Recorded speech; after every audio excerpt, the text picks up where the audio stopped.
Imagine spending years being laughed at, ridiculed, and treated like you were nothing, only to one day stand in front of the same people who mocked you, and reveal you hold the power they could never dream of.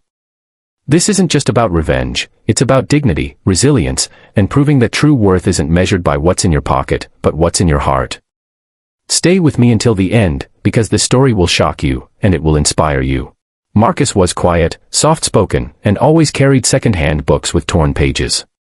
His clothes were faded, his shoes worn down to the soles, and he walked the halls of Jefferson High with his head low, not because he was ashamed, but because every time he lifted it, the laughter would sting.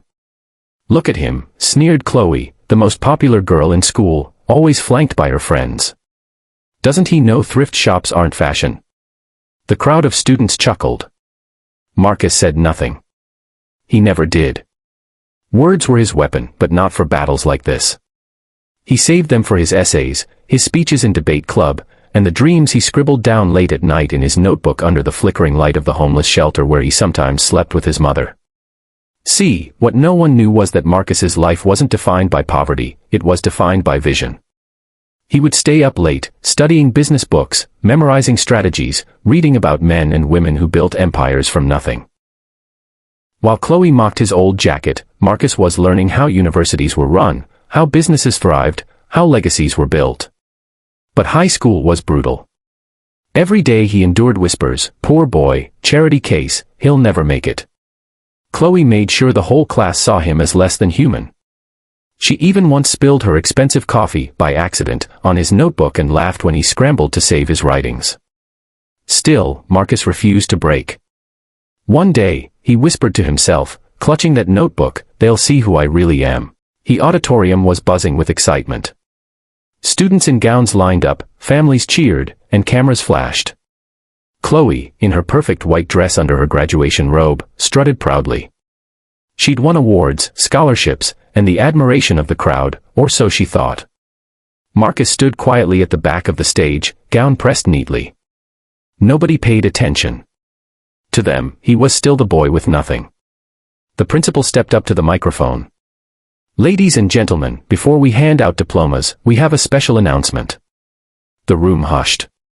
This year, our school has the honor of being acquired and partnered with a new benefactor who has committed to funding future scholarships for underprivileged students. Please welcome the new owner of Jefferson University. The doors opened. Marcus stepped forward, removing his cap. The room went silent. Gasps filled the air. Chloe's jaw dropped as if the ground beneath her had vanished. Marcus's eyes scanned the room. He wasn't angry, he wasn't smug, he was calm, dignified. "For years, I was judged by what I wore, where I lived, and what I didn't have," his voice carried across the hall. "But poverty is not permanent. What is permanent is how you treat people." He paused, looking directly at Chloe. She shifted uncomfortably, tears welling in her eyes. "This university is now under my stewardship. And I will make sure no student is ever mocked, belittled, or left behind because of what's in their pocket. Because greatness," Marcus said firmly, "cannot be measured by clothes, money, or popularity.